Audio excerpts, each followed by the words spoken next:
నా పేరు శ్రీనివాస్. నా సంగారెడ్డి డిస్టిక్ నారాయణఖేడ్ నియోజకవర్గం అన్న నాది.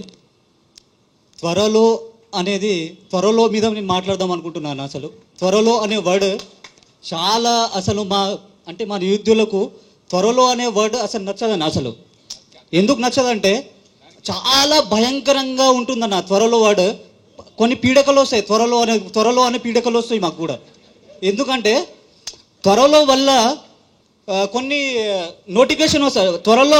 ఇప్పుడు నోటిఫికేషన్ వచ్చినాయన్న, నోటిఫికేషన్ రావడం వల్ల బీఆర్ఎస్ గవర్నమెంట్ నోటిఫికేషన్ వస్తున్నాయని మారుమూల తాండం నుంచి వచ్చినాను ఇక్కడికి రాగానే నోటిఫికేషన్ ఒకటి గ్రూప్ 1 గ్రూప్ 2 అన్నీ ప్రిపేర్ అవుతూ 2 సంవత్సరాలు అవుతుంది. ఇప్పుడు ఈ గవర్నమెంట్ కూడా త్వరలో అని మా జీవితాన్ని నాశనం అవుతుందన్న. ఇలా త్వరలో అని చెప్పకండి ప్లీజ్. ఏదో ఒక నోటిఫికేషన్ జీపీఓ అయినా లేకపోతే జేఓ అయినా జూనియర్ అకౌంటింగ్ ఆఫీసర్ అయినా జీపీఓ అయినా ఏదో ఒకటి ఏంటన్నా. ఎందుకంటే త్వరలో మా నాన్న ఏం చెప్పిండంటే, అరే దగ్గర 5-6 సంవత్సరాల నుంచి ప్రిపేర్ అవుతున్నావు కదా, అసలు నీకు రాదేమోరా, ఇక కాదు కష్టం, ఇక ఆర్థిక మేము 4,000-5,000 మీకు పంపించలేను, నువ్వు ఏదో ఒకటి చేసుకొని బతికి, ఇక నా వల్ల అయితే కాదని చెప్పేసిండు. నేనేం చేసినా తెలుసా, ఈ గవర్నమెంట్ మీద నమ్మకం పోయింది. ఇక త్వరలో అంటూరు, ఇక రాదు, ఇక నోటిఫికేషన్ రాదు, ఏం కాదు, ఇక అసలు ఏం అవ్వదని ఏంటంటే రెజ్యూమ్ పట్టుకొని హైదరాబాద్ మొత్తం తిరిగితే అక్కడ పోతే మా పరిస్థితి ఎట్లా తెలుసా అన్న. అసలు ఒక్కొక్కటి ఇన్ని రోజులు ఏం చేసినావు, ఏం చదువుకున్నావు, ఇన్ని రోజులు ఏమైనా ఎక్స్పీరియన్స్ ఉందా అని అడుగుతారు. మరి ఏంటంటే ఇక్కడ గవర్నమెంట్ జాబ్ సంపాదించలేక, ఇటు ప్రైవేట్ జాబ్ సంపాదించలేక, ఇంటి నుంచి 1 రూపాయి పంపించలేక, ఇక్కడ పెళ్ళిళ్ళు కాక మా పరిస్థితి ఏంటన్నా. అసలు మీరు ఆలోచించండి, మా పరిస్థితి ఎంత దారుణంగా ఉంటుందో. అసలు ఒక్కొక్క రూపాయి ఇన్ని రోజులు, అరే మీకు ఏజ్ వచ్చింది కదా, ఇన్ని రోజులు పోషించినాము, ఇప్పుడు పోషించలేము రా భయ్, ఏదో ఒకటి చేసుకొని బతుకు అంటారు ఇంట్లో.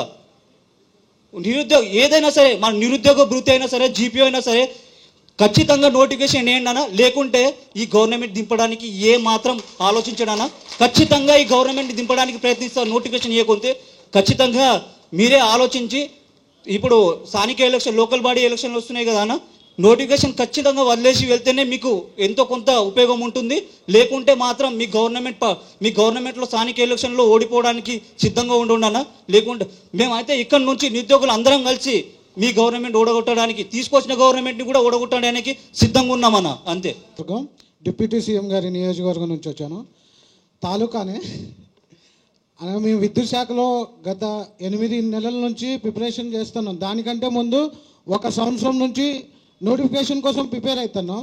మేము ఎస్సీ బైఫర్కేషన్ రాకముందు ఒక 10 days ముందు మా నోటిఫికేషన్ రావాలి. అదే కాంగ్రెస్ గవర్నమెంట్ వచ్చాక రిలీజ్ చేయాల్సిన ఫస్ట్ నోటిఫికేషన్ అదే. అది రాకుండా ఎస్సీ బైఫర్కేషన్ అనేది మధ్యలో తీసుకొచ్చారు.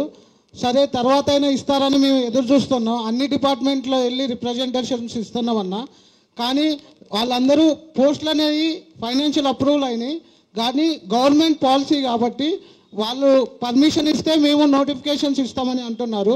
సో మీరు ఈ విషయాన్ని గవర్నమెంట్ దగ్గరికి తీసుకెళ్ళాలి. ఇంకొక ముఖ్య విషయం మీకు చెప్పాల్సిందన్నా, మీరు ఇచ్చిన 60,000 ఉద్యోగాలు ఏ విద్యార్థి కూడా కాంగ్రెస్ పార్టీ ఓటు వేసిన వ్యక్తులకి రాలేదు.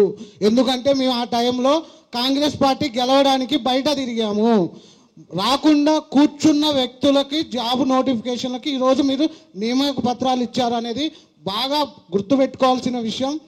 మీకు ఆపన్నాస్తాన్ని ఇచ్చిన ఈ విద్యార్థులకి ఉద్యోగాలు అయితే రాలేదన్న, దీన్ని మీరు గుర్తుపెట్టుకోవాల్సింది తెలియజేస్తున్నాను.